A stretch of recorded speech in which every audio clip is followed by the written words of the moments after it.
हाँ ये देखिए 10 रोगानिक, यहाँ तक मैंने आप लोगों को बता दिया था, ठीक है, कि आचार्य चरक ने 10 रोगानिक का वर्णन किया है। यहाँ तक हम लोग डिस्कस कर चुके थे कि अधिष्ठान है, आश्रय है, ये सारी बातें। अब हम लोग इसके आगे बढ़ेंगे, ठीक है। ये एक टाइप का क्लासिफिकेशन हुआ। अब क्या हुआ, कुछ और आचार्य भी थे जिनका मानना था कि जो व्याधियां होती हैं वो दो दो तरीके की होती हैं, ठीक है। हम व्याधियों को दो दो टाइप्स में बांट सकते हैं। आचार्य चरक का भी यही मानना था कि जितनी भी व्याधियां उनको दो टाइप में हम बांट सकते हैं। उन्होंने 5 बेस दिए, जिसके मतलब 5 बेस या 5 पेयर दिए। उस 5 पेयर में 10 व्याधियां थी, जिसको हमने 10 रोगानिक नाम के कंसेप्ट से पढ़ा, ठीक है। अब कुछ और आचार्य आए जिनका मानना था कि हाँ व्याधियां तो दो तरीके की होती है, उसको हम दो तरीके से कैसे बांट सकते हैं। उन्होंने कहा प्रकृति के हिसाब से हम उनको दो तरीके से बांट देंगे, एक हम कह देंगे निज और एक हम कह देंगे आगंतुज, ठीक है। जो अभी तक हम आचार्य चरक के अनुसार पढ़ के आए ना 10 रोगानिक में 5 पेयर, वही सारी चीजें आगे भी दिखेंगी, ठीक है। तो निज यानी कि कोई भी ऐसी व्याधि जो कि हमारी धातु, हमारे दोष, इनके प्रकोप में, इनकी विकृति की वजह से उत्पन्न हुई है। और आगंतुज माने की ऐसी कोई व्याधि जो कि किसी एक्सटर्नल कारण की वजह से हुई है, ठीक है। आगंतुज में मैंने 4 पॉइंट बताए थे, तो क्या है ये 4 पॉइंट? किन 4 कारणों की वजह से आगंतुज व्याधि मानी गई है आयुर्वेद में?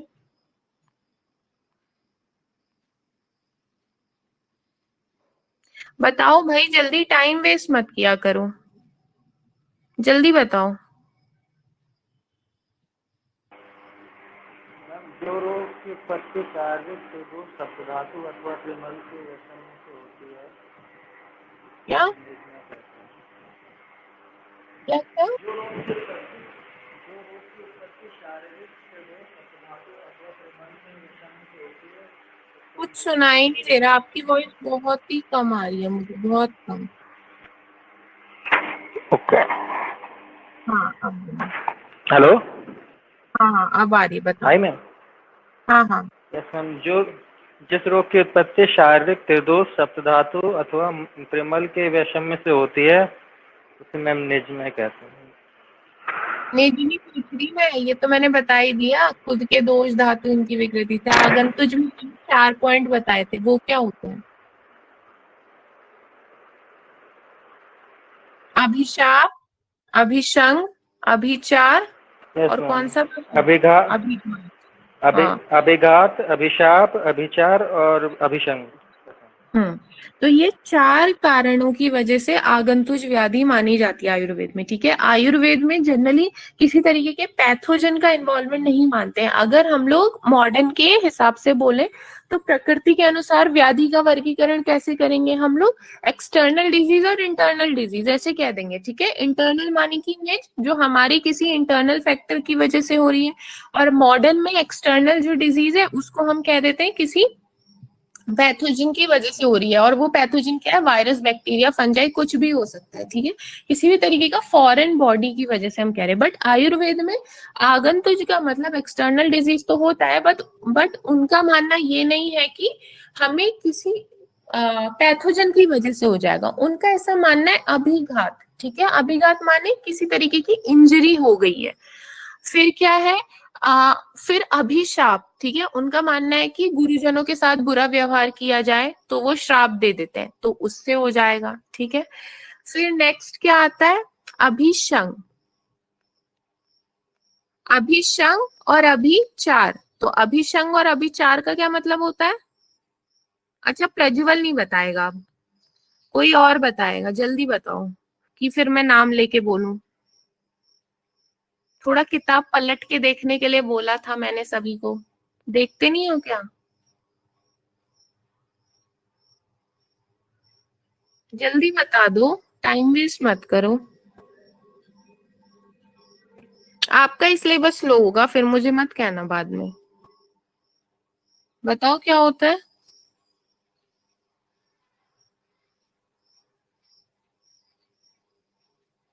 टेस्ट है ना संडे को, पढ़ लिया? यही पढ़ रहे हैं आप लोग?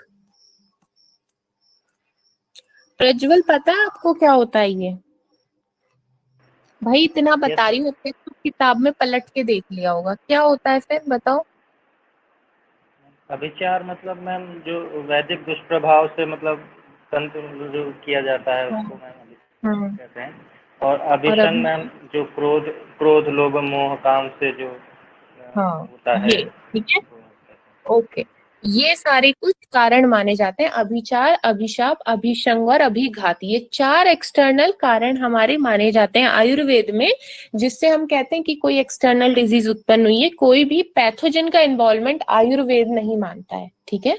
वो तो यही मानते हैं कि या तो श्राप से हो रखी होगी व्याधि, कि किसी गुरुजन ब्राह्मण इन सब का अपमान किया है, या कहीं पे इंजरी हो गई है तो उससे व्याधि हो गई है, या किसी तरीके का तंत्र मंत्र है, ठीक है, या हमारा ही किसी तरीके की बुरी भावनाएं हैं हमें, जैसे क्रोध है, ईर्ष्या, इस तरीके का बुरी भावनाओं के कारण, ये सारे कुछ मानता है आयुर्वेद, ठीक है। कोई पैथोजन का इन्वॉल्वमेंट नहीं मानता है। तो देखो प्रकृति भेद से क्या होती है व्याधियां, जो मैंने बताया, निज और आगंतुज, निज और आगंतुज, ठीक है।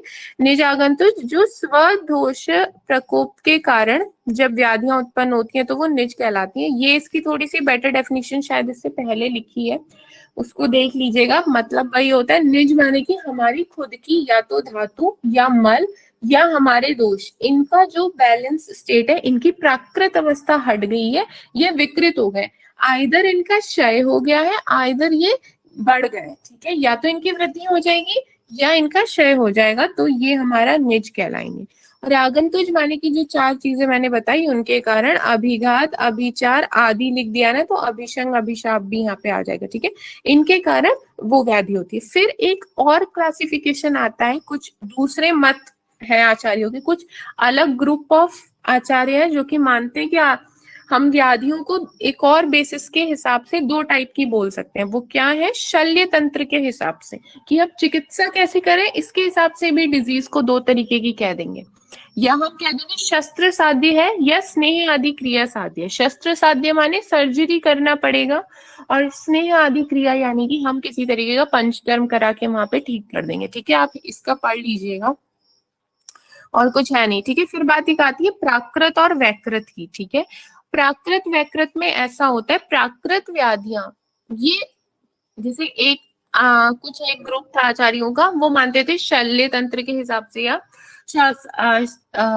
शल्य तंत्र के हिसाब से हम व्याधि को दो तरीके से बांट लेंगे। अब दूसरा ग्रुप ऑफ आचार्य आए जिनका कहना था कि हाँ भाई व्याधियां तो होती दो ही टाइप की है, बट उसको इस बार हम दो तरीके का बनाने का जो बेस है हमारा, वो प्राकृत और वैकृत है, ठीक है।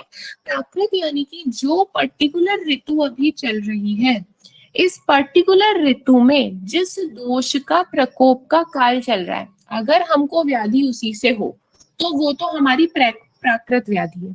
और जिस दोष के प्रकोप का काल यहाँ चल रहा है, उसके प्रकोप से कोई व्याधि ना होके किसी और दोष के प्रकोप से हमको व्याधि होगी, तो वो वैकृत है। जैसे वर्षा ऋतु है, ठीक है, वर्षा ऋतु में ऑल्दो त्रिदोष प्रकोप होता है, बट वात प्रधान त्रिदोष प्रकोप होता है, ठीक है।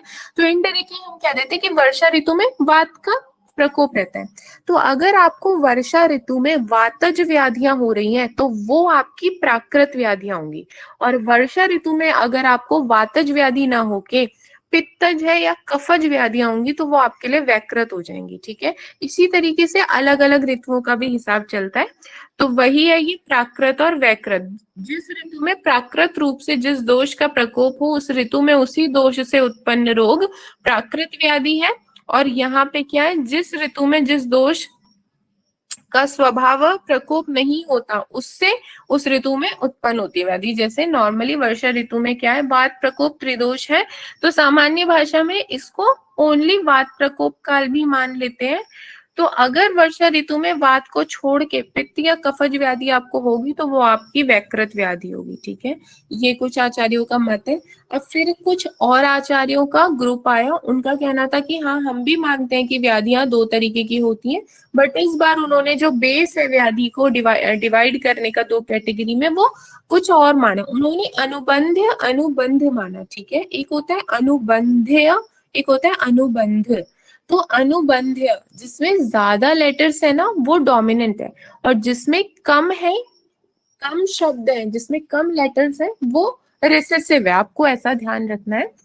तो आपने देखा होगा कि आपकी क्लास में भी क्या होता है, अगर आपके कॉलेज में नहीं चलता है ये सब की नेतागिरी नहीं चलती है, सभी के कॉलेज में चलती है भाई ये तो आपने देखा होगा कि कुछ एक पर्टिकुलर इंसान होता है कि जो बहुत ऐसे हीरो बन रहा होता है और फिर उसके कुछ ऐसे से फॉलोअर्स होते हैं, ठीक है, उसको कुछ फॉलो करने वाले होते हैं कि भाई यही है जो है। तो वो जो उसको फॉलो करने वाले लोग होते हैं उनका अपने बस का कुछ नहीं होता है, क्योंकि उनका लीडर बहुत बड़ा इंसान है, बहुत बड़ा इन द सेंस कि बहुत हिम्मत वाला है और सबसे पंगे वंगे लेता रहता है। तो सब उसके लीडर से डर के रहते हैं, तो उसकी ही आड़ में वो सब उसके जो फॉलोअर्स हैं, उसके जो फ्रेंड्स हैं, वो भी चौड़े होते रहते हैं, ठीक है। तो कहने का मतलब ये है कि अनुबंध्य यानी कि जो शास्त्रों में वर्णित है उसी कारणों की वजह से जब कोई एक पर्टिकुलर दोष बढ़े, और जो शास्त्रों में वर्णित है उसी पर्टिकुलर कारणों से वो जो दोष है वो कम हो जाए, ठीक है। अच्छा चलो, इसको आने से पहले वो स्टोरी पूरी कर लेती हूँ। हाँ, तो इसमें क्या है कि जैसे मैंने बताया कि एक आपके कॉलेज में पक्का एक ऐसा इंसान होगा, आपके बैच में भी इवन, कि जो बहुत हीरो बनता है, ठीक है, और उसमें बहुत हिम्मत वगैरह, लड़ाई वगैरह करता फिरता है, और उसको फॉलो करने वाले उसके दो चार दोस्त पक्का ही होंगे, ठीक है। तो अब वो जो उसके दोस्त हैं वो अपने उनकी बस की कुछ नहीं होती है, क्योंकि उनका फ्रेंड बहुत ज्यादा पावरफुल है, तो वो अपने फ्रेंड की वजह से सबको डराते धमकाते रहते हैं, और वो भी बहुत ज्यादा उछल कूद मचाते हैं, ठीक है। अगर आपने उनका जो लीडर है उसको किसी तरीके से मार पीट के बैठा दिया कि भाई तू चुप हो जा, बहुत हो गया तेरा, ठीक है, उसको मार पीट के बैठा दिया, तो ऑटोमेटिकली उसके जो तीन चार दोस्त हैं जो उसकी ही एड में बिल्कुल हीरो बनते फिरते हैं, वो ऑटोमेटिकली बैठ जाएंगे, क्योंकि उनके बस की खुद की तो कुछ थी ही नहीं, वो सब उछल रहे थे अपने लीडर के बल पे। अब जब आपने उनके लीडर को ही कंट्रोल कर लिया तो बाकी सब तो ऑटोमेटिकली बैठ ही जाना है उन्होंने। तो यही कुछ यहाँ पे अनुबंध्य और अनुबंध में भी होता है, ठीक है। अनुबंध्य यानी कि वो लीडर, और अनुबंध कम लेटर्स है ना, कम यानी कि रिसेसिव है ये, तो ये कम लेटर यानी कि उसको फॉलो करने वाले जो उसके तीन चार दोस्त हैं। तो अनुबंध्य कैसी व्याधियां होती हैं, ये किसी अनुबंध्य हो चाहे अनुबंध हो, ठीक है, ये दोनों ही व्याधियां कभी भी सिंगल दोषज नहीं होती हैं, ये ग्रुप ऑफ दोष की वजह से होने वाली व्याधियां हैं, ठीक है। वात पित्त होगी, वात कफ होगी, या पित्त कफज होगी, कुछ भी होगा, बट पक्का से ग्रुप ऑफ दोष की वजह से ये व्याधि होगी। अब अगर ये ग्रुप ऑफ दोष की वजह से हो रही है ना, इनमें से एक दोष ऐसा होगा जो अपने कारणों से बढ़ रहा है।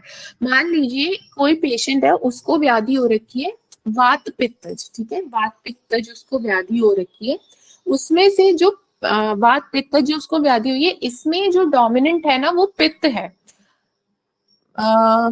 डोमिनेंट था पित्त, क्योंकि पित्त का प्रकोप हो रहा था, तो पित्त के आसपास पड़ा हुआ था वात। वायु ने देखा या वात ने देखा कि भाई पित्त प्रकोप हो रहा है, चलो हम भी इसकी शरण ले लेते हैं, तो हम भी फिर बहुत बड़े इंसान बन जाएंगे। जैसे मैंने बताया कि क्लास में जो लीडर है उसको फॉलो करने वाले जो चार बच्चे होते हैं, वही केस यहाँ पे वात और पित्त का चला, ठीक है। तो पित्त तो बढ़ रखा था, ठीक है, पित्त का प्रकोप हो रखा था, उसके साथ अब वायु भी उसको फॉलो करने लगा, तो अब वायु भी प्रकोप हो गया। तो यहाँ पे क्या हुआ, डोमिनेंट था पित्त दोष, पित्त अपने कारणों से बढ़ा, आपने कोई ऐसी निदानों का सेवन किया जो पित्त को बढ़ाने वाले थे, ठीक है, इस कारण से आपका पित्त बढ़ा है, तो पित्त की देखा देखी में वात बढ़ गया है, आपने कोई वात को बढ़ाने वाली चीजें नहीं खाई, लेकिन पित्त की देखा देखी में वात भी बढ़ गया, तो अब जो पेशेंट को व्याधि हो गई ना वो वात पित्तज हो गई। यहाँ पे क्या हुआ, जो पित्त है वो डोमिनेंट है, वो तो भाई अपने कारणों से बढ़ा, जब पेशेंट ने पित्त बढ़ाने वाली चीजें खाई तभी उसका पित्त बढ़ा है, उस पेशेंट ने वात बढ़ाने वाली चीजें नहीं खाई, लेकिन उसने पित्त बढ़ाने वाली चीजें खाई थी, इसीलिए उसका पित्त दोष बढ़ा था। तो ये जो पित्त है ये शास्त्रों में वर्णित अपने इसको बढ़ाने वाले कारणों से ही बढ़ा है, और जब आप इसकी चिकित्सा करेंगे ना, मेन हमारा हुआ था वात पित्तज व्याधि, जिसमें से पित्त डोमिनेंट था, वात उसकी देखा देखी में बढ़ा था, बट अब जो लक्षण आएंगे ना पेशेंट में, वो वात के लक्षण भी आपको दिखेंगे और पित्त के लक्षण। पित्त के तो मेन है जैसे दाह, ठीक है, दाह यानी कि उसको जलन महसूस होगी, उसको तृष्णा होगी, बहुत प्यास लगेगी, ठीक है, और वात के भी उस पेशेंट में आपको एक दो लक्षण देखने के लिए मिलेंगे, लाइक वेदना, ठीक है, पेन उसको हमें देखने के लिए मिलेगा। तो अब इस चीज से हम क्या है कंफ्यूज भी हो सकते हैं कि लाइक वेदना दिख रही है तो शायद ये वातज व्याधि हो, ये शायद कोई और दोष का भी इन्वॉल्वमेंट हो सकता है, बट इसमें क्या रहता है कंफ्यूज होने के काफी ज्यादा चांसेस रहते हैं। तो अब अगर आप ये वात पित्त जो व्याधि हुई ना उस पेशेंट को, उसमें पित्त की डोमिनेंसी थी, अगर आप इस पेशेंट को कितनी चिकित्सा चला देंगे ना वात की, कि भैया इसे बहुत पेन हो रहा है, चलो इसको कुछ पेन रिलीवर दे दें, या किसी भी तरीके से आप वात की चिकित्सा कराएंगे ना, वो पेशेंट कभी ठीक नहीं होगा। क्यों?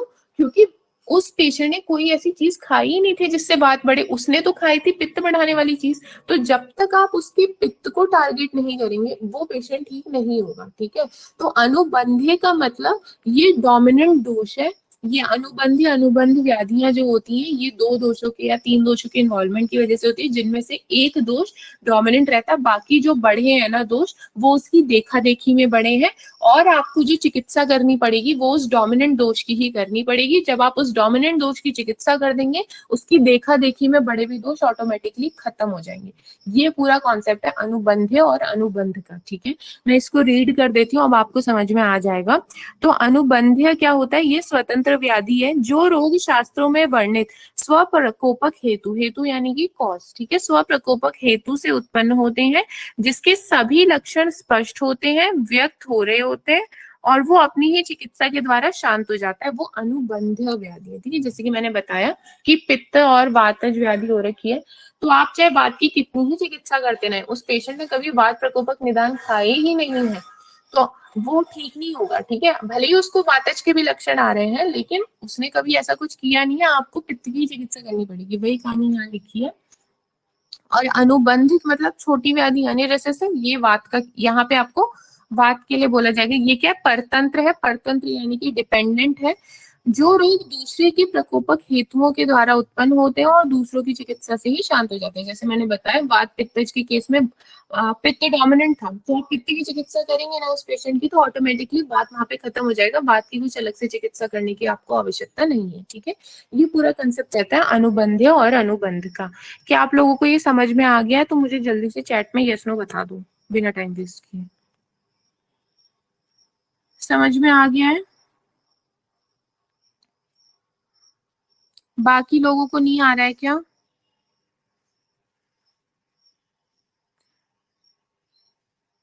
कविता आपको नहीं समझ में आ रहा? ओके ओके ठीक है। रिजवान आपको नहीं आया क्या समझ में? ठीक है, ये सारी इसकी कहानी होती है। ओके, अब फिर कुछ और आचार्य आए जिनका मानना था कि हाँ हम व्याधियों को दो तरीके से क्लासिफाई कर सकते हैं। अब इस बार जो उन्होंने उसका बेस मान लिया ना वो कर्म भेद से माना। कर्म भेद से यानी कि या तो वो आपके इस जन्म के कर्मों के कारण वो व्याधि हो सकती है, तो प्रति उत्पन्न कर्मज, इस जन्म में आप कैसे कर्म करें, इस जन्म में कर्म से संदर्भ है आपका कि शायद आप किसी के साथ बुरा व्यवहार करें हो तो आपको अभिशार, अभिशाप, अभिशंक कुछ भी हो सकता है, या आपको चोट लगी तो अभिघात भी हो सकता है, या ऐसा हो सकता है कि आपने कुछ ऐसे निदानों का सेवन कर लिया कि बात बढ़ गया, पित्त बढ़ गया, कफ बढ़ गया। तो बेसिकली जो भी कर्म आप इस जन्म में कर रहे हैं वो होते हैं प्रति उत्पन्न कर्म। ठीक है, इनसे जो व्याधियां उत्पन्न होंगी ना वो प्रति उत्पन्न कर्मज व्याधियां होती हैं, और पूर्व कर्मज यानी पिछले जन्म में जो कर्म आप करके आ चुके हैं उसके कारण जो आपको व्याधि दिख रही है वो। ठीक है, तो जो इस जन्म में कर्म किए हैं उन कर्मों के फलस्वरूप जो रोग उत्पन्न होगा वो प्रति उत्पन्न है, और जो पूर्व कर्म में बुरे कर्म कर लिए हैं उसके कारण जो रोग उत्पन्न होगा वो पूर्व कर्मज है। ठीक है, पूर्व कर्मज की कुछ बहुत बढ़िया एग्जाम्पल है, जैसे कुष्ठ रोग। ठीक है, कुष्ठ रोग लेप्रेसी से रिलेट करते हैं, बट स्टिल आपको कुष्ठ इज इक्वल टू लेप्रेसी, ये 100% इस कॉन्सेप्ट पे नहीं चलना है। कुष्ठ एक बहुत ब्रॉड टर्म है, इसके अंदर अलग अलग तरीके की स्किन एलर्जीज आती है, बट आप मोटा मोटा ऐसे समझ सकते हैं कुष्ठ इज इक्वल टू लेप्रेसी। ठीक है, तो लेप्रेसी ऐसा माना जाता है कि ये पूर्व कर्मज व्याधि है, कि पिछले जन्म में अगर आपके बुरे कर्म है, पाप कर्म है, तो आपको ये व्याधि उत्पन्न होगी। और इस जन्म में देखो इन्होंने प्रज्ञापराध की बात की है। प्रज्ञापराध क्या होता है, इसकी एक बहुत ऐसी डेफिनेशन है कि धी, धृति, बुद्धि, स्मृति, इन सबके विभ्रम होने की वजह से मनुष्य बुरे कर्मों में प्रवृत्त हो जाता है, और उसके कारण उसके शारीरिक दोष बढ़ जाते हैं और फिर उसको अल्टीमेटली रोग उत्पन्न हो जाते हैं। ठीक है, तो प्रज्ञापराध इन सिंपल वर्ड समझ लो, किसी तरीके का बुरा कर्म करना। ठीक है, चोरी, मारपीट, इस तरीके की बुरी कर्म करना। मनुष्य की जब मानसिक जो गुण है वो सब नष्ट हो जाए, लाइक उसकी बुद्धि नष्ट हो जाए, ठीक है, उसका मन विभ्रम हो जाए, जो मन का कर्म है कि उसको अच्छे कामों में लगना है वो नष्ट हो जाए। ठीक है, उसकी स्मृति, मेमोरी खत्म हो रही है, सब उसका दिमाग एकदम खत्म हो रहा है, तो इसके कारण जब वो मनुष्य बुरी कर्म में प्रवृत्त हो जाएगा, बुरे कर्म इन द सेंस मार पिटाई या चोरी वगैरह इस तरीके के कर्मों में जब वो मनुष्य प्रवृत्त हो जाएगा, तो उससे क्या होगा, उसके अब वो बुरे कर्म करने लगेगा, तो अब कहते हैं कि बुरे कर्म जब वो करने लगेगा तो उसके शारीरिक दोष प्रकोपित हो जाएंगे और अल्टीमेटली उसको व्याधि उत्पन्न होगी। ये कुछ कंसेप्ट होता है प्रज्ञा पराग का, ऑल्दो इसको थोड़ा सा हम और डिटेल में पढ़ेंगे चरक में भी और आगे भी आएगा यहाँ पे। तो ये कुछ ऐसा है कर्म के हिसाब से मानना। इसके अलावा साध्यता, साध्यता की दृष्टि से भी मानते हैं कि ये व्याधियां दो तरीके की होती है, एक होता है सुख साध्य, दूसरा होता है कृच्छ साध्य। ठीक है, सुख साध्य यानी कि इजीली क्योरेबल डिजीज, सुख साध्य,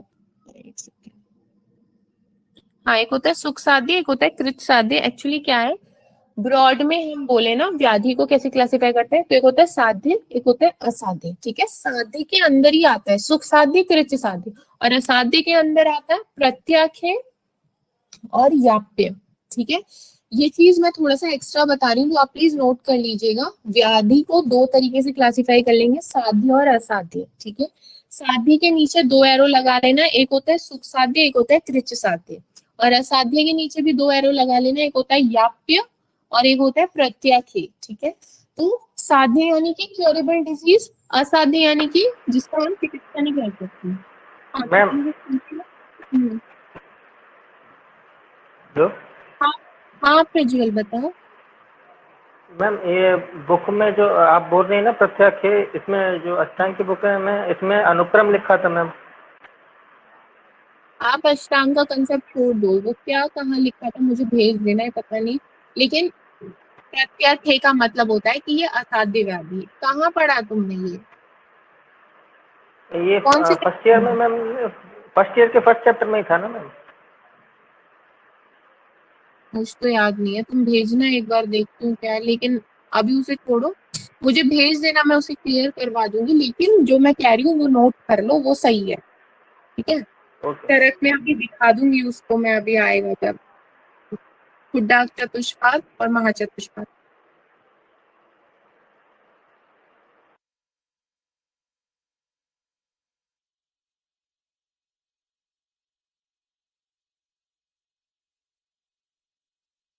हाँ, तो आप इसे नोट कर लीजिए। व्याधि को दो मेन कैटेगरीज में बांटेंगे, साध्य और असाध्य। साध्य के नीचे भी लिख लेना सुख साध्य, कृच्छ साध्य, और उधर लिख लेना असाध्य में याप्य और प्रत्यक्ष। इतना नोट कर लिया क्या, जल्दी से बता दो मुझे,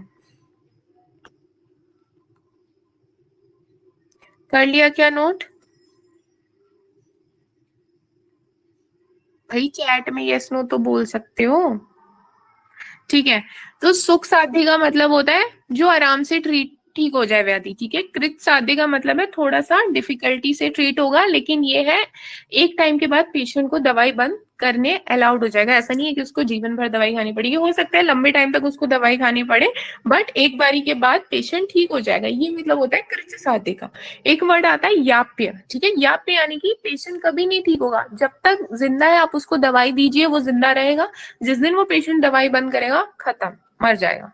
और प्रत्येक है मतलब दवाई से भी कोई फर्क नहीं पड़ने वाला, पेशेंट मर ही जाएगा सीधे, ये होता है इनका मतलब। ठीक है, इन्होंने यहाँ पे कुछ अलग तरीके से बता दिया है कि व्याधि या तो हम सुख साध्य बोल दे रहे हैं ये लोग, या तो ये सुख साध्य बोल दे रहे हैं जिस रोग में, देखो एक मिनट, इसके लिए क्या कह रहे हैं, जिस रोग में प्रकोपक हेतु पूर्व रूप रूप अल्प हो, जिसमें दूष्य प्रकोप दोष सामान्य, ये सब बकवास की कहानी लिखी हुई है। रोग निमित्त, देखो मैं इसको समझा देती हूँ, फिर इसको खुद से पढ़ लेना। सुख साध्य व्याधि ऑब्वियसली वही होगी जिसमें कि हेतु यानी कॉज, पूर्व रूप यानी प्रीमोनिटरी सिम्टम्स, रूप यानी कि सिम्टम्स, ये सब क्या हो, अल्प हो, बहुत ज्यादा नहीं हो, हल्के फुल्के हो, लाइक दो चार निदान हो या दो चार कारण हो जिससे आपने खाया और वो दोष बढ़ गया। पूर्व रूप भी आए हैं तो दो चार ही आए, सिम्टम्स भी आए हैं तो दो चार है। इस तरीके की जो व्याधि होगी वो सुख साध्य होगी। ठीक है, और क्या सुख साध्य व्याधि में होता है कि दोष्य प्रकोपक दोष्य समान गुण वाले ना हो, कि जैसे ये समान गुण वाले ना, वो आश्रय आश्रय भाव की बात हो रही है। तो कफ के आश्रय आश्रय भाव में क्या है, मेद है, मांस है, सारी धातुएं आती हैं। पित्त के आश्रय आश्रय भाव में क्या आता है, पित्त के आश्रय आश्रय भाव में क्या आता है, क्या कौन बताएगा मेरे को, ये पढ़ा है नहीं क्या मैंने? हाँ, रक्त, ठीक है। तो इसके कहने का मतलब यही है कि जो जिसके आश्रय आश्रय भाव में आता है, अगर वही सेम वाला रोग हो गया है तो फिर वो डिफिकल्ट हो जाता है व्याधि की ओर करना, ठीक है। क्योंकि जिस भी कारण से निदान आप खा रहे हैं, ठीक है, वो धातु को भी प्रकोपित कर रहा है, फिर वो आपके दोष को भी प्रकोपित कर रहा है, तो आपको धातु की अलग चिकित्सा करानी पड़ जाती है, फिर वहां पे दोष की अलग, तो वो जो ट्रीटमेंट है ना वो बहुत डिफिकल्ट हो जाता है। तो इसलिए उन्होंने कहा दोष और दोषी समान गुण वाले नहीं होने चाहिए। इसका मतलब यही है कि आश्रय आश्रय भाव वाला वो कंसेप्ट यहाँ पे नहीं आना चाहिए। इसके अलावा क्या कह रहे हैं, दोष रोगी के प्रकृति के समान भी नहीं होना चाहिए कि वातज प्रकृति का मनुष्य उसको वातज ही रोग हो गया तो बहुत ही बुरी सिचुएशन हो जाएगी। इसके अलावा रोग नवीन होना चाहिए, नवीन यानी कि न्यू डिजीज होनी चाहिए। ऐसा नहीं है कि आप 10-15 साल पुरानी बीमारी लेके आ रहे हैं तो वो सुख साध्य मानेंगे, नहीं, वो सुख साध्य नहीं होगी। या तो वो कृच साध्य होगी, डिफिकल्ट टू क्योर होगी, या वो याप्य होगी कि कभी क्योर ही नहीं होगी, जिंदगी भर दवाई खाओ तब तक जिंदा रहो, और या वो प्रत्याख्य होगी कि भैया तुम्हें दवाई से भी कुछ नहीं होना, तुमने मर ही जाना है, ये सिचुएशन होगी, ठीक है। इसके अलावा फिर एक नेक्स्ट जो आती है वो बात आती है कृच साध्य की, ठीक है। जैसे मैंने बता दिया वही सारी कहानी, आप इसको पढ़ लेना, कुछ अगर नहीं समझ आएगा तो आप पूछ लीजिएगा, मैं पक्का आपका डाउट क्लियर करूंगी, ठीक है। फिर नेक्स्ट आता है असाध्यता की दृष्टि के हिसाब से भी हम दो तरीके से बांध सकते हैं। देखो, यापी और प्रत्याख्य, ये वही कंसेप्ट है सारा जो मैंने बता दिया है, ठीक है। इसके अलावा दोष के अनुसार भी हम लोग सामान्य ज्ञानात्मक, सामान्य व्याधियां वो व्याधियां होती हैं जो कि मिक्सचर ऑफ दोषों की वजह से हो रही हैं, लाइक वात का भी वहां इन्वॉल्वमेंट मान सकते हैं, पित्त का भी, कफ का भी, इनके कॉम्बिनेशन का भी और त्रिदोषों का भी, ठीक है। और ज्ञानात्मक यानी कि एक सिंगल दोष का ही इन्वॉल्वमेंट रहेगा, या तो वहां पे पित्त होगा, या वो कफ होगा, या वो वात होगा, किसी और दोष का इन्वॉल्वमेंट वहां पे नहीं होगा, ठीक है। ये मतलब होता है सामान्य और नानात्मज व्याधि का। ये सारी इसकी कहानी यहाँ पे खत्म हो जाती है। इसके आगे भी ये काफी कुछ बचा हुआ है, ये मैं आपका अब नेक्स्ट जो रोग निदान की क्लास होगी वहां पे कवर करूंगी, और इसको आप पढ़ लीजिएगा। ग्रुप में मैंने पीडीएफ शेयर कर दिया है, कविता मैं आपको भी सेंड कर दूंगी, आप इसको पढ़ लीजिएगा और एक बारी बुक से भी रीडिंग कर लेना। जो भी नहीं समझ आएगा तो वो पूछ लेना, और टेस्ट के लिए इस बार ही सब पढ़ लेना। जो नहीं पढ़ के आएगा तो फिर क्या ही बोलूं, मैं सप्ली लेने के लिए तैयार रहना, मैं मार पीट तो सकती नहीं हूँ ना यहाँ से, तो सप्ली फिर आएगी आपकी, तैयार बैठना अगर अब भी नहीं पढ़ सकते तो। ओके चलो, इसे खत्म हो गया, जल्दी से चरक की क्लास ज्वाइन करना विद इन अ सेकेंड, ठीक है। जल्दी वहां पे ज्वाइन करेंगे चरक की क्लास।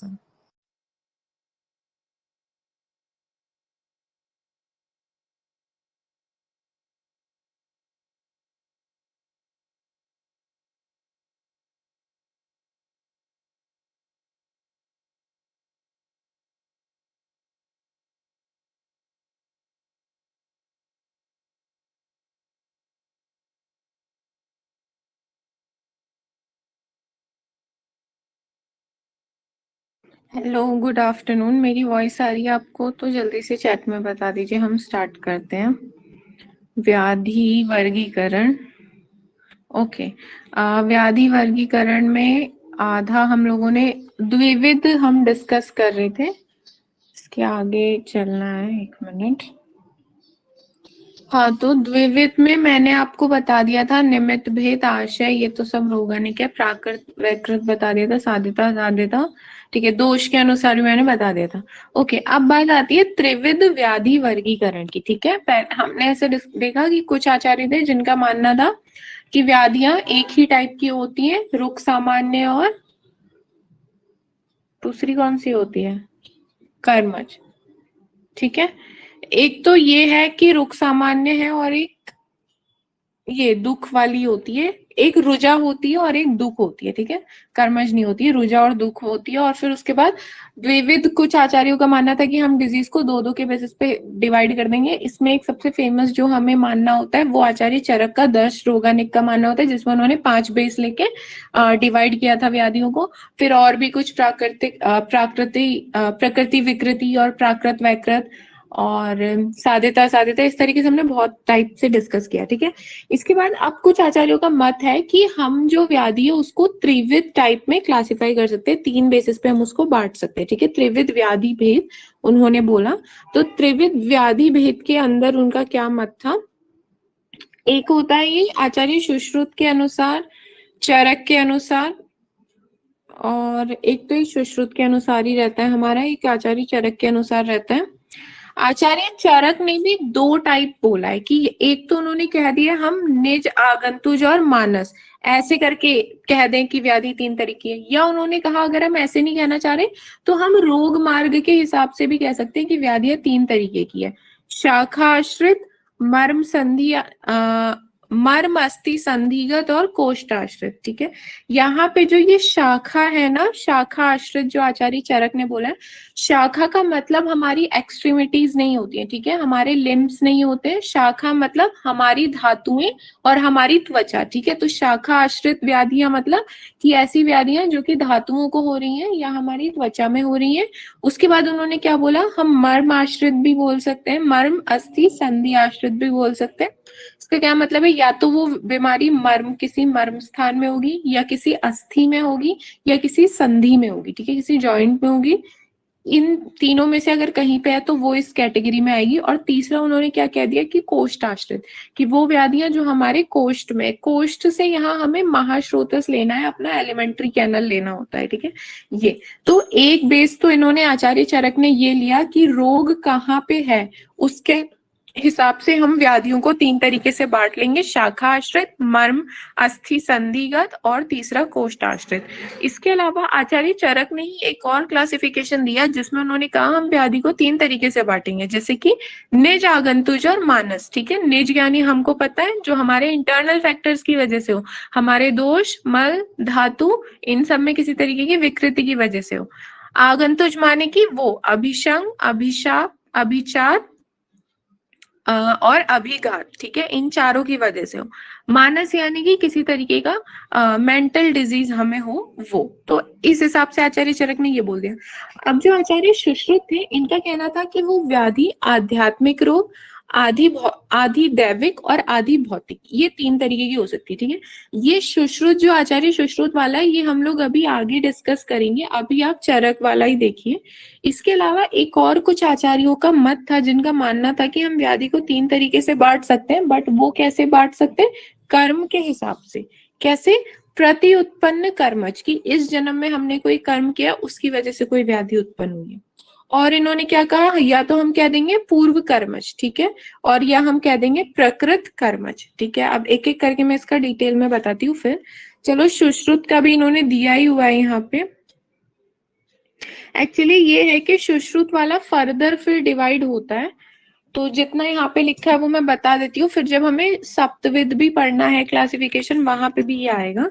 तो देखो, सबसे पहले आचार्य सुश्रुत ने बोला व्याधि हम तीन तरीके की बोल देंगे, आध्यात्मिक, आधि दैविक और आधि भौतिक। ठीक है, तो सबसे पहले आध्यात्मिक क्या होता है, आध्यात्म शब्द से शरीर में होने वाले वात पित्त कफज रोग एवं मानस दोष रज तम से उत्पन्न होने वाले व्याधियों को ग्रहण करना है।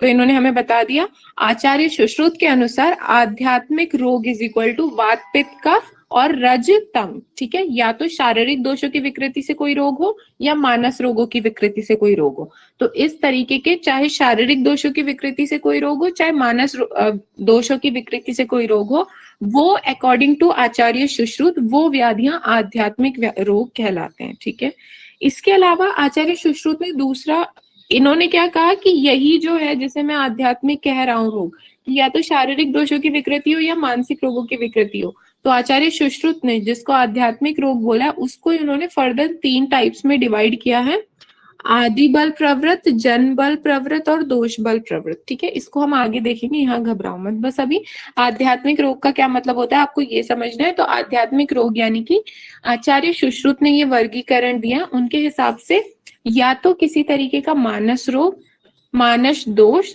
या किसी तरीके का शारीरिक दोष, वात पित्त कफ या रजतम, इन पांचों में से किसी की भी विकृति होगी और उसके फल स्वरूप, उसके रिजल्ट में हमको कोई रोग उत्पन्न होगा तो वो आध्यात्मिक है।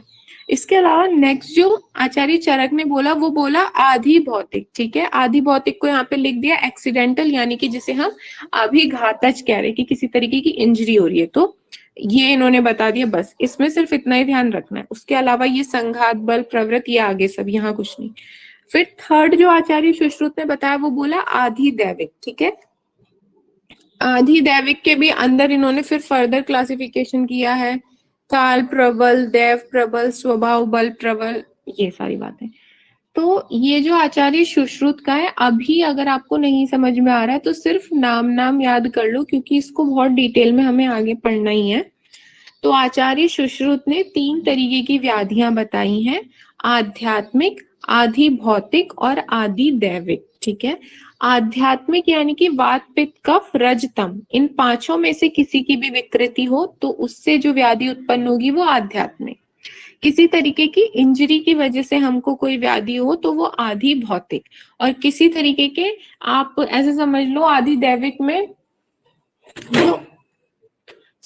जो बाकी की बची हुई चीजें आ जाती है ना, श्राप देना और बुरा व्यवहार करना और क्रोध वगैरह, ये सारी चीजें वो इसके अंदर आ जाती हैं आदि दैविक के अंदर। अभी के लिए सिर्फ आप इतना समझ लो, ठीक है।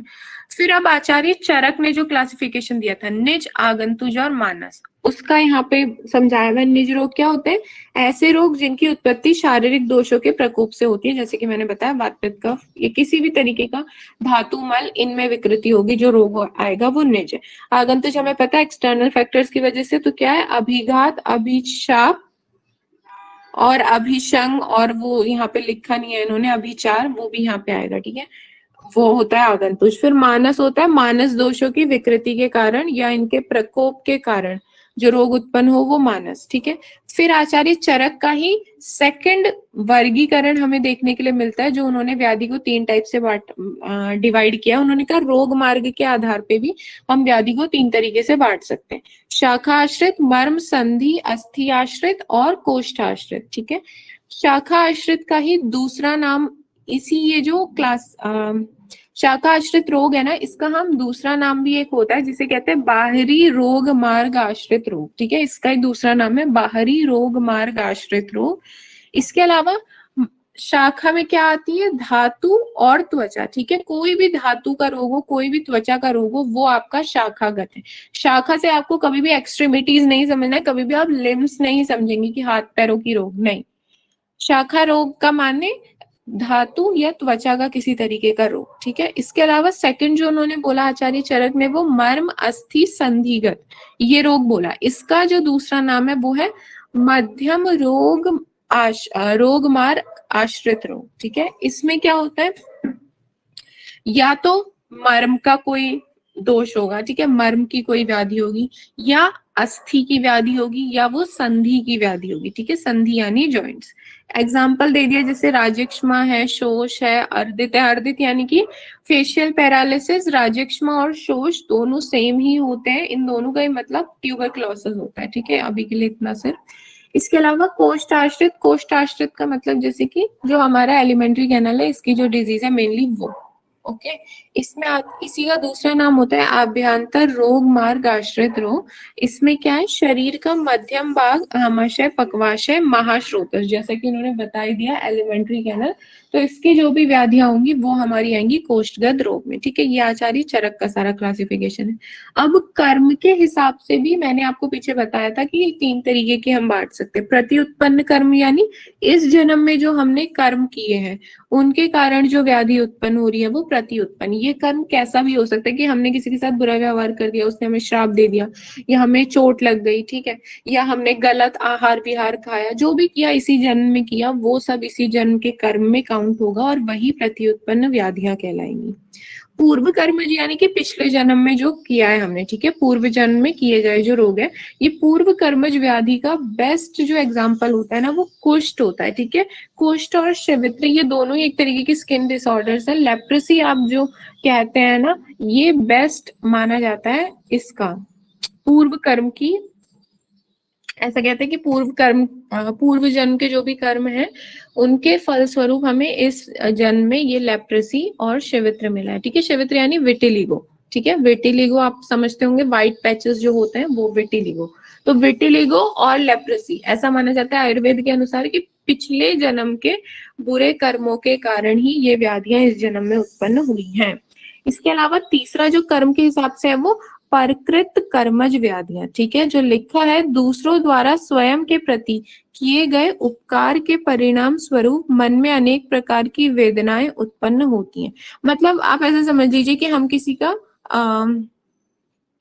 ऑब्लिगेशन लेते हैं या हम किसी का फेवर लेते हैं तो फिर कहीं ना कहीं मन में लगता है कि हमने उसका फेवर ले लिया या उससे हेल्प ले ली या कुछ इस टाइप की, वो ये इन्होंने ऐसा कुछ बताया, ठीक है। या आप इसको ऐसे रिलेट करिए, या हमारे मन में किसी के लिए जो भी बुरी भावनाएं होती हैं कि वो कितना, मतलब हम चिढ़ते हैं जो भी लोग, वो सारी जो भावनाएं है ना वो, ठीक है। मन में किसी के लिए भी बुरी भावना आना या किसी के प्रति ऐसा फील करना कि लाइक इसने तो बहुत कुछ कर दिया हमारे लिए, हमने कुछ नहीं किया, इस तरीके की भावनाएं जो भी मन में आती हैं वो सब कुछ हमारे प्रकृत कर्मज रोग के अंतर्गत आती है, ठीक है। ये सारा हमारा होता है खत्म त्रिविध क्लासिफिकेशन, ठीक है। फिर अब कुछ आचार्यों का मानना चतुर्विध व्याधि भेद भी। अब देखो इसमें ना बहुत सारे क्लासिफिकेशन है, चतुर्विध, पंचविध, ये सब मैं इसलिए पढ़ा रही हूँ क्योंकि कुछ भी आ जाता है तो हमें पता होना चाहिए, ये याद करना ही होता है। कुछ भी आ जाएगा, वो बोल देगा व्याधि का व्याधि की परिभाषा लिखते हुए उसके पर्याय का वर्णन करिए और ये बोल देंगे कि चलिए चरक के अनुसार त्रिविध व्याधि भेद के बारे में बताइए, तो फिर आपको लिखना पड़ेगा। वो दश रोगानिक भी बोल देगा इसी के साथ। ये क्वेश्चन आता है, इसीलिए हमें हर तरीके का वर्गीकरण पढ़ना इंपॉर्टेंट है यहाँ पे। इसके बाद आप देखो चतुर्विध व्याधि भेद। अब अलग अलग आचार्यों के हिसाब से व्याधि को हम लोग चार चार में भी बांट सकते हैं, ठीक है। अब निदान की दृष्टि से चार तरीके की व्याधियां होती हैं, ये भी आचार्य सुश्रुत ने बोला है। आगंतुज, शारीरिक, मानसिक और स्वाभाविक, ये अब सब आप समझ गए। आगंतुज एक्सटर्नल फैक्टर, शारीरिक हमारे शारीरिक दोषों की वजह से, मानस रोग हमारे रजतम की वजह से, और स्वाभाविक रोग आपके लिए थोड़ा सा नया टर्म है। स्वाभाविक रोग का मतलब होता है जो हमारे स्वभाव से आ रही हैं चीजें, जैसे कि प्यास लगना, भूख लगना, नींद आना, ठीक है। ये सब क्या है, हमारा स्वभाव से हो रहा है। इसके लिए ये कोई हम व्याधि नहीं बोलेंगे इसको, ये स्वभावज है। लेकिन आचार्य सुश्रुत का मानना है ये भी स्वभावज व्याधियां ही होती हैं। तो जो रोग स्वभाव से ही काल विशेष या शरीर की अवस्था विशेष के अनुसार उत्पन्न होते हैं उन्हें स्वाभाविक रोग, स्वाभाविक रोग कहते हैं। जैसे कि नींद आना, ठीक है, समय पे भूख लगना, प्यास लगना, ये सारी बातें स्वाभाविक के अंदर आती है। फिर उसके बाद अब आता है एक षष्टविध भेद, ठीक है। तो रसों के अनुसार भी कुछ आचार्य का मानना है कि व्याधि को हम क्लासिफाई कर सकते हैं।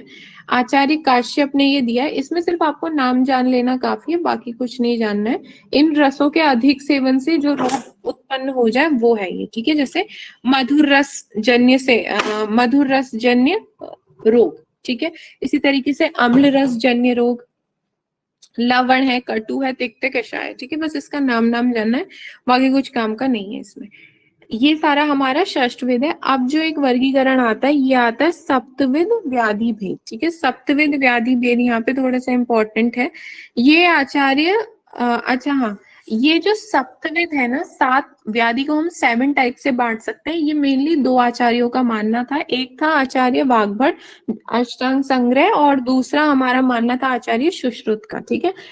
तो ये जो अष्टांग संग्रह था ना, इन्होंने कहा कि हम व्याधि को 7 टाइप से बांट सकते हैं। उन्होंने 7 टाइप क्या क्या बता दिया, वातज, पित्तज, कफज, वात पित्त, वात, ये सब ना इन्होंने दोषों के कॉम्बिनेशन के हिसाब से बता दिया कि वात पित्त कफ, फिर एक हो जाएगा त्रिदोषज और एक हो जाएगा जिसमें दो दो का कॉम्बिनेशन हो, ठीक है। वो ऐसा अष्टांग संग्रह के अकॉर्डिंग।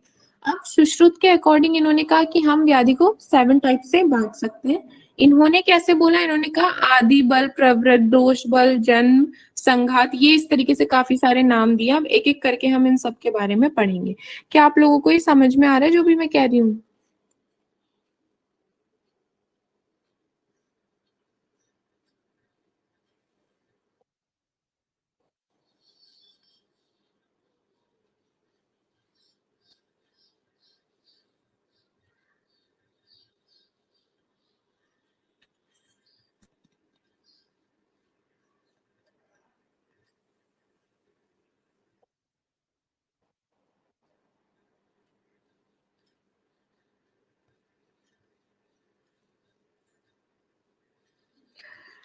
ठीक है, तो अब हम देखते हैं इसके बारे में, एक सेकेंड।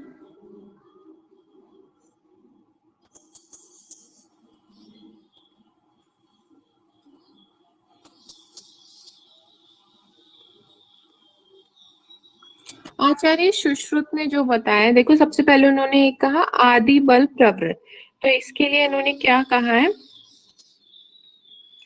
कि दूषित शुक्र, दूषित शोणित के संयोग से बालक में उत्पन्न होने वाले विकार आदि बल प्रवृत्त रोग कहलाते हैं। ठीक है, इसमें शायद कुछ समझाने जैसा नहीं है।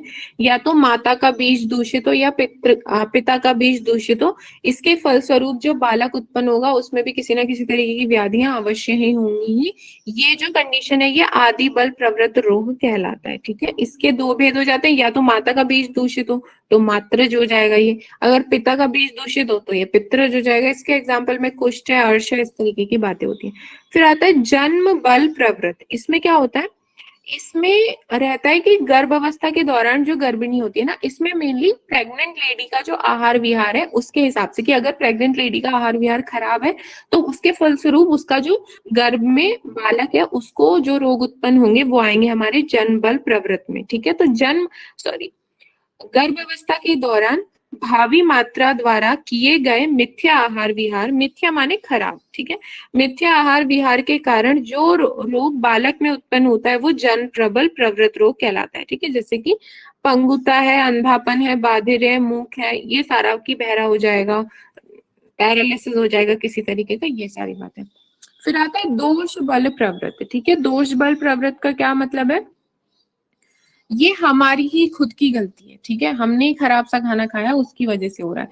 तो मिथ्या आहार विहार के सेवन से प्रकोपित हुए शारीरिक दोष एवं मानसिक दोष के द्वारा अन्य किसी रोग का उपद्रव स्वरूप उत्पन्न होना, ये दोष प्रबल। इसके नाम से ही पता चल रहा है दोष बल प्रवृत्त, यानी कि हमने ही कुछ मिथ्या आहार विहार खाया, हमारी किसी गलती की वजह से, हमारे गलत खान पान की वजह से हमारे दोष प्रकोपित हुए और हमें व्याधि उत्पन्न हुई है। ठीक है, इसके दो भेद होते हैं, कुछ करने की जरूरत नहीं है, क्रॉस।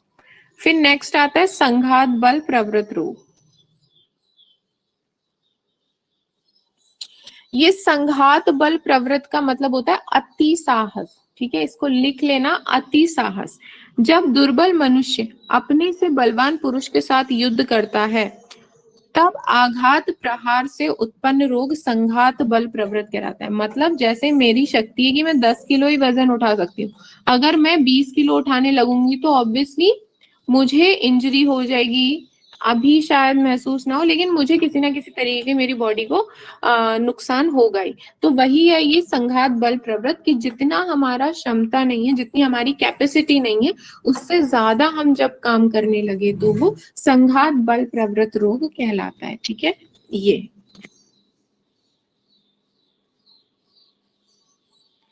मैंने क्या आप लोगों को 12:30 बजे क्लास बोली थी?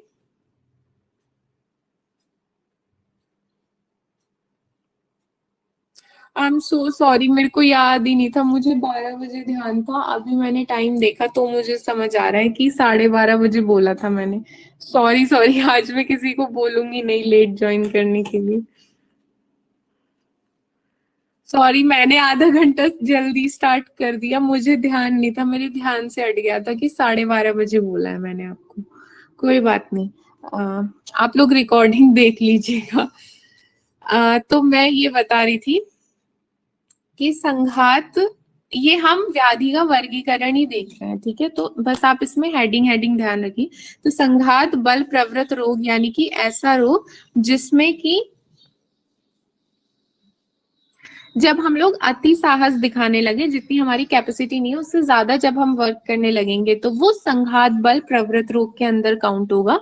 फिर एक हमारा आता है काल बल प्रवृत्त रोग। ठीक है, तो जो व्याधि काल की अनुसार होती है, ठीक है, व्याधि काल के अनुसार होती है, वो काल बल प्रवृत्त है। ठीक है, इसके लिए मैं एक चीज लिखाती हूँ, नोट कर लीजिए, ये मैंने शायद पहले भी लिखा है। वात पित्त कफ लिखो सभी लोग, वात पित्त कफ, इसमें लिख लेना। हाँ, पहले सुन लो, देखो, चाहे दिन की हम बात करें, दिन यानी कि जब बाहर हमें रोशनी दिख रही है, रात यानी कि जब बाहर अंधेरा हो गया है, तो चाहे दिन का प्रथम पहर हो या रात्रि का प्रथम पहर हो, ठीक है, या भोजन का प्रथम पहर हो, भोजन का प्रथम पहर इन द सेंस कि अभी ही हमने जस्ट खाना चालू किया है, ठीक है, ये तो हमेशा ही पहला जो दोष प्रकोप होता है हर सिचुएशन में वो हमेशा कफ होता है। तो रात्रि के प्रथम पहर में भी कफ का प्रकोप होगा, दिन के प्रथम पहर में भी कफ का प्रकोप होगा, और भोजन जो हम कर रहे हैं उसका भी जो स्टार्टिंग है उसमें हमारा कफ दोष का ही प्रकोप रहेगा। ठीक है, भोजन में कफ का प्रकोप रहने का ये कारण है कि इससे हमको वो स्निग्धता मिलती है, ठीक है, इसलिए कफ वहां पे बढ़ा हुआ रहता है। इसके बाद जो सेकंड रहता है, यानी दिन का द्वितीय प्रहर, रात्रि का द्वितीय प्रहर, और जो हमारा खाना पच रहा है उस दौरान, इन तीनों ही टाइम पे पित्त का प्रकोप रहेगा। और जो लास्ट स्टेज रहती है, रात्रि का अंतिम पहर, दिन का अंतिम पहर, और भोजन पच जाने के बाद वात दोष का प्रकोप रहेगा, ठीक है, ये कुछ बातें होती है। अब दिन का प्रथम पहर का मतलब अर्ली मॉर्निंग का जो टाइम है, ठीक है, सुबह 5, 6, 7, 8 बजे तक मैक्सिमम, ठीक है, आजकल तो 8 बजे तक ही। तो इतना जो टाइम है वो कफ का रहता है। उसके बाद जब सूरज चढ़ने लगता है तो हमें पित्त का प्रकोप होने लगता है, और जैसे जैसे शाम होने लगेगी, 4-5 बजते हैं, सूर्य जब ढलने लगता है और शाम होने लगती है, उस टाइम पे वात का प्रकोप होता है, ठीक है।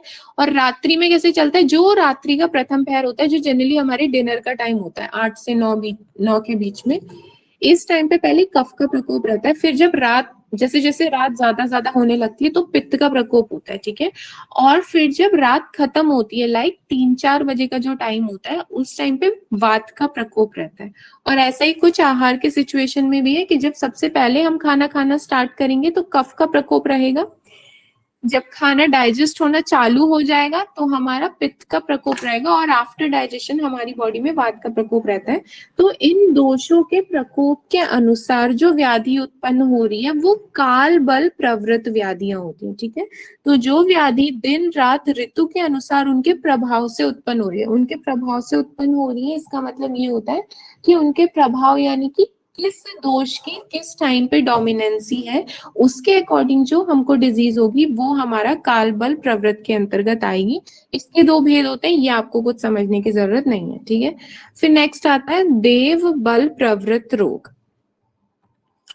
देव बल प्रवृत्त रोग का मतलब है देव गुरुजनों का श्राप, ठीक है, मेन यहाँ पे अभिशाप वर्ड है। तिरस्कार से, ग्रहों के दूषित होने से उत्पन्न, ये जो भी हम कहते हैं ना कि भूत भूत लग गया, इन्होंने श्राप दे दिया, ये हमारे ग्रह खराब हो गए, वो सारी सिचुएशन इधर देव बल प्रवृत्त रोग में आ जाती है। किसी के भी आपको भेद करने की जरूरत नहीं है, सिर्फ नाम और उसमें क्या आता है वो, ठीक है। ये फिर 7वां जो है ना वो है स्वभाव बल प्रवृत्त व्याधि। तो बिना किसी विकृति के स्वभाव से जो व्याधियां हो रही है, जैसे मैंने बताया नींद है, भूख है, प्यास है, ये सारी स्वभाव बल प्रवृत्त व्याधियां होती हैं, ठीक है। ये इसका भी ये कुछ करने की जरूरत नहीं। तो ये सप्तविध व्याधि है according to Acharya Sushruta. Okay, तो हमारा व्याधि का वर्गीकरण खत्म हो जाता है। तो जिन बच्चों ने लेट ज्वाइन किया है तो मैं सॉरी कह रही हूँ, क्योंकि मैंने आधा घंटा पहले स्टार्ट कर दिया था, मेरे दिमाग में था कि शायद 12 बजे से क्लास बोली है मैंने, तो सॉरी, इसके लिए मैं डांटूंगी नहीं, आप रिकॉर्डिंग देख लीजिएगा। अभी चरक की क्लास में 12:45 से स्टार्ट करूंगी, ठीक है। ओके, तो ये हमारा वर्गीकरण व्याधि का खत्म होता है। इसके बाद एक टॉपिक, ये न्यू टॉपिक है, व्याधि का नामकरण, ठीक है। एज सच इससे कुछ क्वेश्चन नहीं बनता है, लेकिन अगर हमारी किस्मत खराब हुई तो वो इससे डाल सकते हैं, क्योंकि ये सिलेबस में पॉइंट मेंशन है। तो सिलेबस में जो जो पॉइंट मेंशन होगा ना, मैं वो हर एक पॉइंट कवर करूंगी, आपको भी हर एक पॉइंट पढ़ना है, क्योंकि कोई भी चीज इंपॉर्टेंट नहीं होती, कोई भी चीज ऐसी नहीं होती कि जिसे हम स्किप कर लें। हमें नहीं पता है कि एग्जाम में क्या आ जाएगा, तो हमें जो कुछ भी सिलेबस में मेंशन है वो सभी कुछ पढ़ना है। ओके, तो अब ये व्याधि नामकरण के अंतर्गत क्या आता है, नाम से पता चल रहा है कि व्याधि का नॉमेनक्लेचर, ठीक है, डिजीज का नॉमेनक्लेचर। तो यहाँ पे क्या है, ये क्या कहता है कि हम व्याधि को किस किस हिसाब से बांट सकते हैं। तो कुछ इन्होंने क्राइटेरिया बता रखे हैं 7-8, उसके हिसाब से ही ये व्याधि का नाम रख लेते हैं। तो इन्होंने कहा एक हम दूष्य के आधार पे व्याधि का नाम रख सकते हैं। कैसे, जैसे वात रक्त है, वात पित्त है, ये इसका दूष्य यानी कि किसको दूषित किया जा रहा है, खराब किसको कर रहे हैं हम, ठीक है। खराब करने वाला तो ऑब्वियसली दोष ही होगा, या तो वो पित्त होगा, वात होगा, या कफ होगा, ठीक है। वात पित्त कफ में से ये एक दोष होगा। वो खराब कर किसको रहा है, उसके नाम के हिसाब से हम व्याधि का नाम रख सकते हैं। जैसे वात रक्त, आप नाम से ही समझ रहे हैं कि वात दोष है यहाँ पे, और दूषी कौन है, रक्त है, रक्त को दूषित किया जा रहा है, इसलिए हमने व्याधि का नाम ही वात रक्त रख दिया। इसी तरीके से रक्त पित्त, यहाँ पे क्या, रक्त ही अगेन दूषित हो रहा है, तो रक्त ही दूषित, और इसको दूषित करने वाला है दोष, ठीक है। आप अब जैसे यहाँ पे ना वातरक लिखा है, रक्तपित्त लिखा है, तो आप ये नहीं समझेंगे कि दोष का भी नाम आना चाहिए उसमें और दूष्य का भी। जो दूषित कर रहा है उसका नाम भी आएगा और जो खराब हो रहा है उसका नाम भी आएगा, ऐसा नहीं है। यहाँ पे मेन नाम उसका आना चाहिए जो खराब हो रहा है। जैसे आप देखेंगे मेदो रोग, मेदो रोग यानी मेद धातु की यहाँ दूषित हो रही है ना, तो मेद है दूष्य, तो दूष्य का नाम आना इज इम्पोर्टेंट, कौन उसको दूषित करा इज नॉट इम्पोर्टेंट। ठीक है, ये आपको इसके एक दो एग्जांपल याद कर लेना। तो एक तो हम व्याधि का जो नामकरण है वो उसके दूष्य के हिसाब से रख देंगे। दूसरा है कि स्थान कहाँ पे है वो, अधिष्ठान उसका क्या अधिष्ठान है या क्या स्थान है, वो एक्चुअल में व्याधि हो कहाँ पे रही है, इसके हिसाब से भी हम रख देंगे। जैसे हार्ट डिजीज हो जाएगा तो हृदय रोग है, ग्रहणी हो जाएगा। ठीक है, ग्रहणी इंटेस्टाइनल डिसऑर्डर होता है, माल एब्जॉर्प्शन का ही डिसऑर्डर है, यहाँ पे खाने का संपूर्ण रूप से एब्जॉर्प्शन नहीं हो पाता है और ऐसी आम के रूप में वो शरीर से बाहर निकलता रहता है अनडाइजेस्टेड के फॉर्म में। ठीक है, ये है। और शिरो रोग यानी हेड से रिलेटेड कोई भी डिसऑर्डर है। उदर रोग, उदर में कोई हमारी व्याधि हो रखी है। ठीक है, ग्रंथि सियाटिका होता है ये। ठीक है, इसको भी सब हम उधर पढ़ेंगे। तो इस सियाटिका तो चलो आप नहीं इसको याद कर पाओगे, आप बस ये दो चार याद कर लेना, शिरो रोग, हृदय रोग, उदर रोग, ये तो आप समझ ही जाओगे। ये तो नाम से ही पता चल रहा है कि जहां ये व्याधि हो रखी है, जिस भी पर्टिकुलर एरिया की ये व्याधि है उसी के ऊपर हमने इसका नाम रख दिया। ठीक है, एक ये होगा। इसके अलावा और हम क्या निदान के आधार पर भी व्याधि को क्लासिफाई कर सकते हैं। जैसे कि एक राजक्षमा है, ठीक है, ट्यूबरक्लोसिस। ये ट्यूबरक्लोसिस जो व्याधि है, ये एक ऐसी व्याधि है ना जिसके गिन के सिर्फ 4 कारण होते हैं। आयुर्वेद के अनुसार राजक्षमा यानी कि ट्यूबरक्लोसिस ये व्याधि होने के सिर्फ और सिर्फ 4 कारण है। बाकी सब में हम पढ़ेंगे वात है, पित्त है, हम पढ़ लेंगे। जैसे वात का प्रकोप हो रहा है तो हम लिख देंगे लघु शीत, रूक्ष आहार के सेवन से, ठीक है, बहुत ज्यादा व्यायाम करने से, अति मैथुन से, या बहुत ज्यादा भार उठाने से। इस तरीके की हम 1000 चीजें लिख सकते हैं जिससे वात बढ़ता हो। लेकिन राजक्षमा अपने आप में एक ऐसी डिजीज है जिसके सिर्फ और सिर्फ 4 ही निदान है। इन चारों को अगर आपने नहीं लिखा, एग्जामिनर कॉपी काट देगा, आंसर काट देगा। और इन 4 के अलावा भी अगर आपने कुछ और लिख दिया तो भी कॉपी आपकी कट जाएगी, क्योंकि उसे पता है कि राजक्षमा का निदान ही अगर आपको नहीं पता तो आप क्या ही कहानी बताएंगे। तो राजक्षमा एक ऐसी डिजीज है जिसके सिर्फ 4 निदान है। 4 के अलावा ना आप एक कम कर सकते हैं इन 4 में से, ना आप इनमें से एक बढ़ा सकते हैं। इन चारों में से ही कोई ना कोई एक कॉज रिस्पॉन्सिबल होगा किसी भी पर्टिकुलर इंसान में राजक्षमा करवाने के लिए, अकॉर्डिंग टू आयुर्वेद। ठीक है, अब वो क्या है 4 कारण? एक है साहसजन्य। साहसजन्य यानी कि हमारे जितनी कैपेसिटी है उससे ज्यादा हम काम करें। जैसे कि मेरा कैपेसिटी है 10 किलो वजन उठाने की, मैं 25-30 किलो उठाने लग जाऊं, तो जितनी मेरी कैपेसिटी नहीं है उससे ज्यादा मैं जब काम करने लगूं तो ये साहसजन्य राजक्षमा को उत्पन्न कर सकता है। ठीक है, इसी के अलावा वेग धारण जन्य यानी कि जो 13 आधारणीय वेग बताए हुए हैं उनको अगर हमने धारण कर लिया तो भी राजक्षमा हो जाएगा। इसके अलावा क्षयज, ठीक है, ये जहां पे भी क्षय वर्ड आपको मिलेगा ना, क्षय का मतलब ही है धातु क्षय। ठीक है, धातुओं का नाश। तो जब हमारे धातुओं का नाश हो जाएगा तो भी राजक्षमा उत्पन्न हो सकता है, ऐसा इनका कहना है। फिर आता है विषम जन्य, विषमार्शन जन्य। ठीक है, विषमार्शन जन्य यानी कि हमारा आहार विहार अच्छा नहीं है, हम खान पान हमारा अच्छा नहीं है, खराब है, या हम बहुत ज्यादा खा रहे हैं, या हम खा ही नहीं रहे हैं, गलत टाइम पे खा रहे हैं, अल्टीमेटली हमारा आहार विहार खराब है। ठीक है, तो विषमार्शनजन्य, क्षयज, वेग धारण और साहस, ये 4 कारणों की वजह से ही सिर्फ और सिर्फ राजक्षमा होता है। इसके बाद नेक्स्ट जो है अतिसार है, कास है, ये सब तो नॉर्मल है, इनके लिए तो आप हजारों लिख सकते हैं। ठीक है, तो इन शॉर्ट इनके कहने का मतलब ये है कि जो निदान होते हैं ना, जो कॉज होते हैं, इसके बेसिस पे भी हम लोग व्याधि का नामकरण रख सकते हैं। जैसे राजक्षमा है ना, तो राजक्षमा के निदान भी 4 है, इसके टाइप भी 4 हो जाते हैं। एक हो जाता है साहसजन्य राजक्षमा, दूसरा बन जाता है वेग धारण जन्य राजक्षमा, तीसरा बन जाता है क्षयज जन्य राजक्षमा, चौथा बन जाता है विषमार्शन जन्य राजक्षमा। तो मतलब जितने निदान है उसी के हिसाब से वो व्याधि का नाम रख दिया जाए तो वो सिचुएशन हो जाएगी निदान के आधार पर व्याधि का वर्गीकरण। ठीक है, या नामकरण, सॉरी वर्गीकरण नहीं, वर्गीकरण इज क्लासिफिकेशन, नामकरण इज नोमेनक्लेचर। तो ये हो जाएगा इसकी कहानी। इसके अलावा और हम क्या ले सकते हैं व्याधि का नामकरण के लिए? रोगों की आकृति के हिसाब से। रोगों की आकृति इन द सेंस उस पर्टिकुलर डिजीज में क्या हमें मेन देखने के लिए मिल रहा है, जैसे कि विसर्प है, ठीक है। विसर्प एक तरीके का स्किन डिसऑर्डर है। ये अगर आपकी फिंगर में हो गया तो ये बहुत ही जल्दी आपकी पूरी बॉडी में फैल जाता है, क्योंकि ये सांप जैसे जो स्नेक होता है ना वो बहुत तेज तेज चलता है। अगर आपने देखा हो डिस्कवरी वगैरह में तो बहुत तेज चलता है। तो ये जो व्याधि होती है ना ये भी सर्प की भांति, सर्प यानी सांप, ये भी सर्प की भांति बहुत ज्यादा तेजी से फैलती है पूरे शरीर में। इसी कारण इस व्याधि का नाम विसर्प है। तो ये व्याधि कैसी हो गई, विसर्प, यानी कि बहुत तेजी से पूरी बॉडी में फैल रही है। तो ये रोगों के आकृति के हिसाब से हो गया। इसके अलावा फिर एक आता है गुल्म, ठीक है। गुल्म यानी कि किसी तरीके का सिस्ट या ट्यूमर, ठीक है। तो ये सिस्ट, ट्यूमर कह लो, गांठ कह लो, ये गुल्म होता है, ठीक है। अश्मरी, अश्मरी ना पत्थर को कहते हैं। तो अश्मरी यानी ये पत्थरी, जो जिसे हम कहते हैं आम भाषा में स्टोन हो जाना, गॉल ब्लैडर में, किडनी में स्टोन हम कहते हैं ना, वही है ये अश्मरी, ठीक है। अर्श यानी कि पाइल्स है। मसूरी का मसूरी का को आप ये चिकन पॉक्स से कंपेयर कर सकते हैं। चिकन पॉक्स क्या, मीजल्स, मीजल्स, ठीक है। इसके अलावा श्लीपद है। श्लीपद फ्लीरियासिस होता है कि जिसमें वो एलिफेंटियासिस सुन रखा होगा आपने, वही है ये श्लीपद, ठीक है। ये तो इसके हिसाब से भी कि उस पर्टिकुलर व्याधि में कैसे हमको लक्षण देखने के मिले, इसके हिसाब से भी हम नाम वाम बांट लेंगे, ठीक है।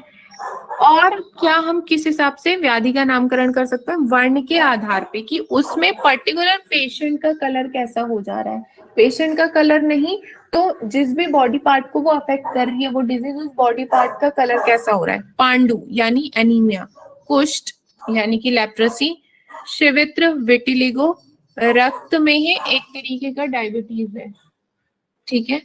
और नील में ये भी एक तरीके की डायबिटीज है। एक्चुअली प्रमेह जो वर्ड होता है ना, प्रमेह, प्रमेह, ये प्रमेह जो वर्ड है ना ये होता है आयुर्वेद में डायबिटीज, ठीक है। प्रमेह एक ब्रॉड टर्म है। इस प्रमेह को फर्दर हम क्लासिफाई करते हैं, वातज प्रमेह, पित्तज प्रमेह, कफज प्रमेह। फिर ये वात पित्त कफ जो हम प्रमेह पढ़ेंगे ना इसके भी फर्दर कुछ होते हैं, जैसे रक्त में, नील में, तो वहां से तो मोटा मोटा मैं आपको बता दे रही हूँ कि ये टाइप ऑफ डायबिटीज ही आप समझ लो इसे, ठीक है। बाकी हम लोग चरक में रोग निदान 2 में इसको डिटेल में पढ़ेंगे, एक इसके हिसाब से कि कैसा कलर है वो। इसके अलावा अगर आप यहाँ पे ये कंफ्यूज हो रहे हो ना तो आप पांडु लिख लो, कामला लिख लो। पांडु इज एनीमिया, कामला इज जॉन्डिस, ठीक है। तो जैसा कलर हो जाएगा पेशेंट का उसके हिसाब से भी हम नाम रख लेते हैं ये। इसके अलावा रोग की गति या रोग मार्ग के आधार पे कि पर्टिकुलरली कौन से, देखो अभी हम पीछे वर्गीकरण में पढ़ के आए थे, आचार्य चरक ने व्याधि को बोला कि वो 3 तरीके से बांट सकते हैं। एक उन्होंने कहा या तो मैं कह दूंगा कोष्ठाश्रित कह दूंगा मैं, ठीक है, या मैं कह दूंगा मर्म अस्थि संधिगत आश्रित, या तीसरा मैं इसको कह दूंगा शाखा आश्रित, ठीक है। शाखा आश्रित यानी कि धातु में हो रही है या त्वचा में हो रही है। मर्म अस्थि संधिगत व्याधि, इसके तो नाम से ही पता चल रहा है या तो मर्म में हो रही होगी या अस्थि में होगी या संधि में होगी। तीसरा जो है वो होता है कोष्ठ, कोष्ठ यानी महाश्रोतस, महाश्रोतस यानी एलिमेंट्री कैनल। तो इन तीनों में से किस जगह वो व्याधि हो रही है उसके हिसाब से भी हम नाम रख सकते हैं, जैसे कि उत्थान है, गंभीरा, गंभीर उत्थान जिसको कह रहे हैं, जैसे वातरक्त है, ठीक है। वातरक्त ना एक तरीके का स्किन डिसऑर्डर आप इसको कहेंगे, ठीक है। स्किन डिसऑर्डर आप कह लो, या स्किन डिसऑर्डर छोड़ो इसको, संधिगत, ये वातरक्त ना गाउट होता है एक्चुअली, ठीक है। तो आप इसे इधर मत काउंट करो, इसको काउंट करो मर्मस्थि संधिगत व्याधि में, ठीक है। तो ये इन्होंने एक एग्जाम्पल दे दिया।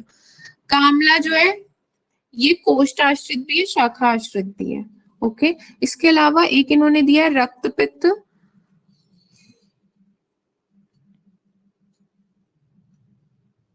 तो रक्त पित्त भी हम लोग ही कोष्ठ आश्रित इसको मान सकते हैं, ठीक है।